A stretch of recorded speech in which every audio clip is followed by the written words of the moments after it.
MMA can be a vicious sport, especially for fighters who stay around after the sport has passed them by. It is tough to watch fighters compete when they are well past their primes.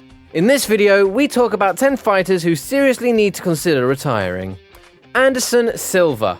The former UFC middleweight champion is one of the pound-for-pound greats in MMA, with 10 title defenses to his name and 16 fight win streaks. He holds knockout victories over former champions like Forrest Griffin, Demian Maia, Nate Marquardt, Dan Henderson, Chael Sonnen, and Vitor Belfort. Anderson was a striking technician who would systematically dismantle his opponents throughout the fight. Everyone knew what Anderson would do, but no one was successful at stopping it when he was in his prime. But those days are long past.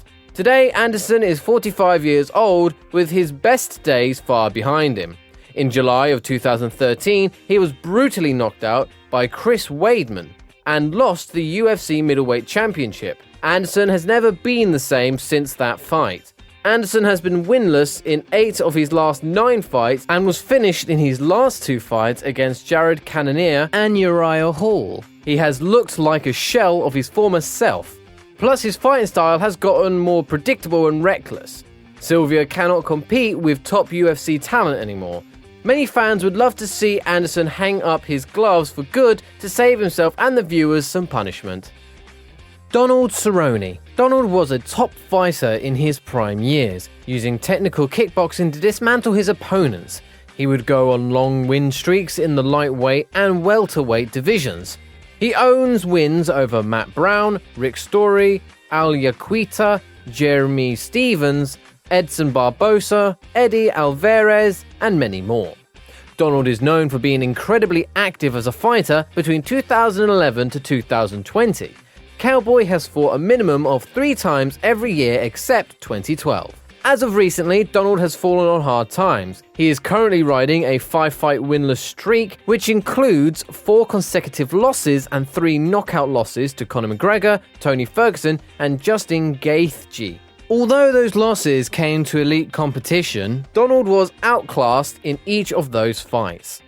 Cowboy is now 37 years old, with many fight miles on him. Many believe his best days are behind him. Dana White even expressed concern about Cowboy continuing to fight at this level. Cowboy might be best served hanging his gloves up for good. However, he has recently expressed his desire to have a few more fights and go out on his terms. We wish Cowboy the best of luck. Tyron Woodley. Like Silva and Donald, Woodley was a top fighter for years in the UFC. The former UFC welterweight champion owns wins over Robbie Lawler, Darren Till, Carlos Condit, Demian Maia, Stephen Thompson, Josh Koscheck, Kelvin Gastelum, and many more.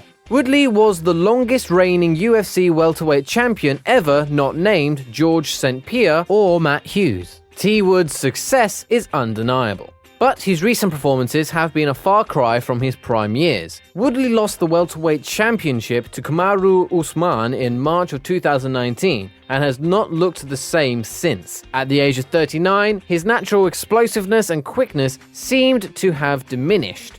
Woodley's subsequent losses to Gilbert Burns and Colby Covington exemplify this. Tyron has been thoroughly dominated and not won a round in his last 3 fights. He simply is not the same fighter he was in 2016 to 2018. Tyron cannot hang with the top welterweight anymore. He says he has no plans of retiring, but his path back to UFC gold looks quite daunting with the amount of youthful talent standing his way. Tyron is not getting younger either. Plus, he has plenty of distractions outside fighting as well, such as his rap albums and job with TMZ. He might be better served to retire and focus on that stuff instead of taking beatings in the cage. Diego Sanchez. He was a pioneer in MMA for years, the winner of Season 1 of The Ultimate Fighter in 2005, and spent the next decade fighting and beating elite competitors in the UFC's lightweight and welterweight divisions. He even fought for the UFC lightweight championship in December of 2009 at UFC 107.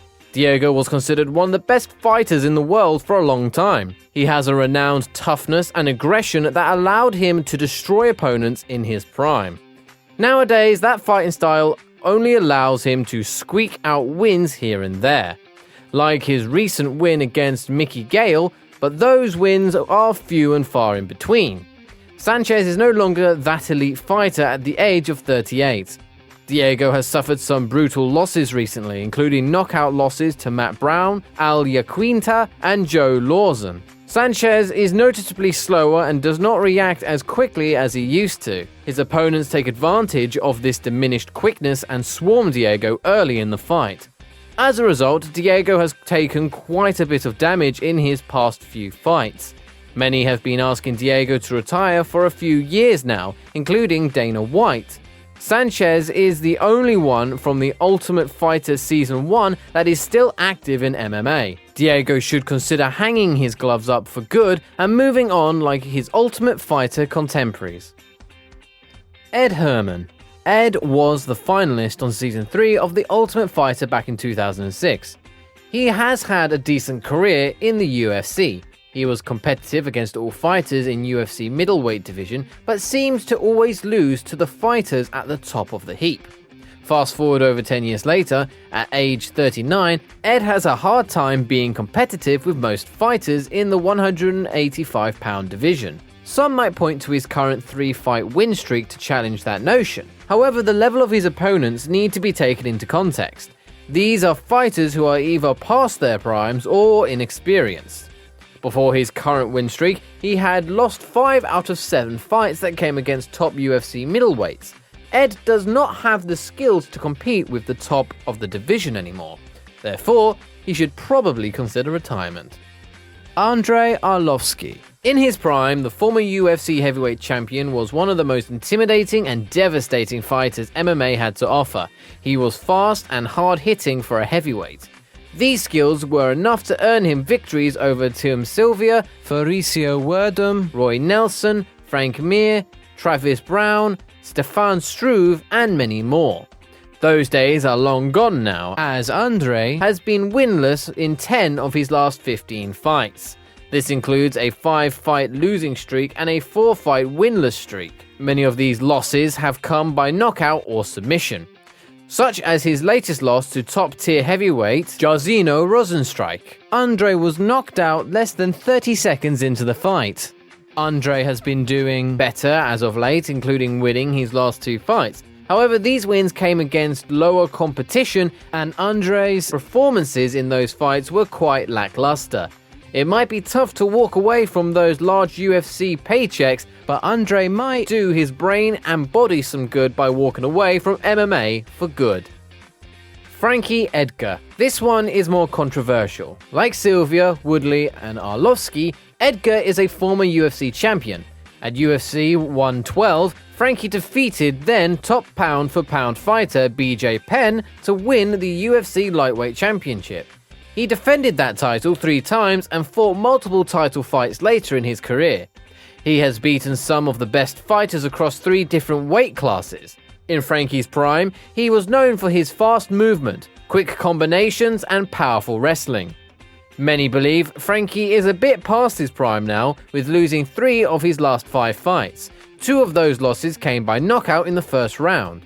Frankie is 0-5 in title fights since losing the UFC Lightweight Championship. In his recent drop to bantamweight, Frankie won a controversial decision over top bantamweight Pedro Munhoz.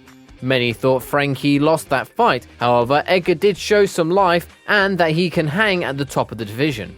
But nobody thinks Edgar can win a title fight or beat any top contenders at bantamweight. So if he cannot win a title, then why continue to punish yourself in these fights and long training camps? Frankie will need to be the judge of that and really consider retirement moving forward. What do you think? Do you think any of these people should be still fighting? Is there anyone I should have included in the list?